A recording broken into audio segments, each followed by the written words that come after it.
Evan Valentine was just a normal kid at the age of 15, just enjoying life, playing soccer, and hanging out with friends until January 10th, 2018, when he was diagnosed with acute myeloid leukemia. And I think that's the thing, is that have it affect you and have it hit home until someone near you goes through it. And even as a like middle schooler who doesn't know Evan or the family, it's probably hard to connect to that kind of like, oh my gosh, I can't believe that happened to him, that kind of mentality. But as you grow in high school, yeah, I mean, all of the seniors have grown immensely, obviously, since middle school, but they've grown up with him being diagnosed how many times now? Three. It's a kid that does sports, that's good at school, that's, on National Honor Society, that's just does everything, musical, chorus, things at home that, wow, that could have happened to me. Exactly. He's a healthy kid Yeah, otherwise.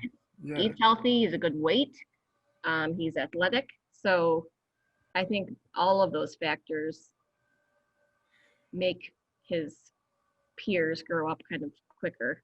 Evan has opened the eyes of not just the young kids, but the adults as well. Even while battling leukemia when he was in remission, he would volunteer around the community, and by doing this, it brought the small town of Holly, with 1,690 people in it, come together. He is the kind of kid that is just such a wholesome kid that I think every adult, at least in the community, feels like it's one of their own children. Yeah. He's just there. You cannot say one bad thing about him. He is just a golden child, I guess you could say. He works hard. He's kind to everybody. He's interested in a lot of different activities. So he's just a very rare, special kid. And I think the Valentines, they have roots in Holly, so their community stretches quite far, um, compared to some other awesome kids might not have that kind of connection if they're not as involved in the community. But he's very involved in this church. The community's been great, really.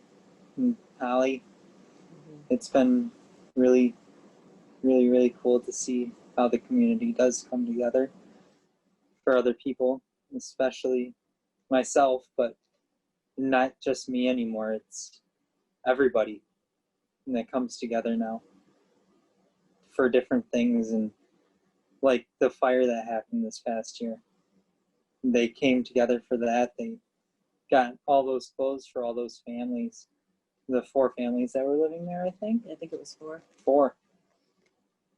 And I know one of the girls was in was in high school. She graduated this past year. I've seen a lot of things that kids shouldn't have to see, and they do.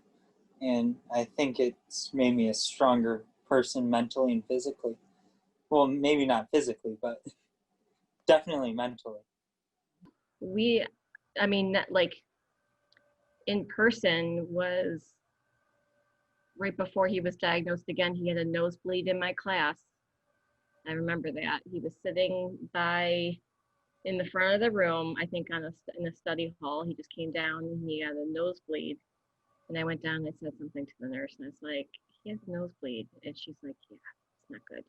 My husband and I suspected it. He had been ice skating the week of Christmas and he fell.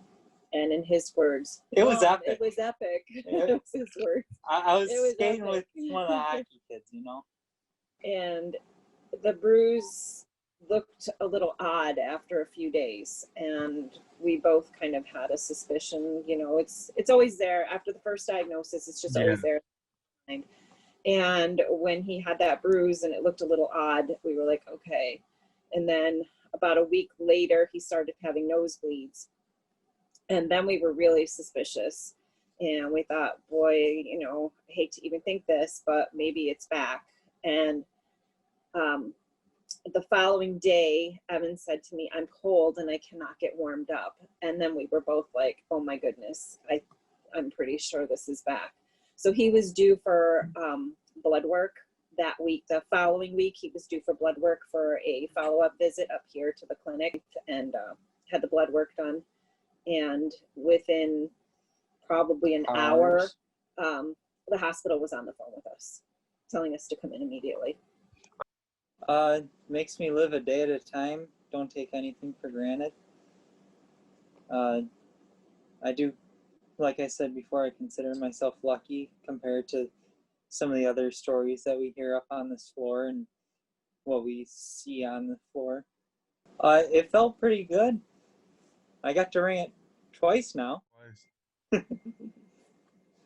Yeah, that felt pretty good.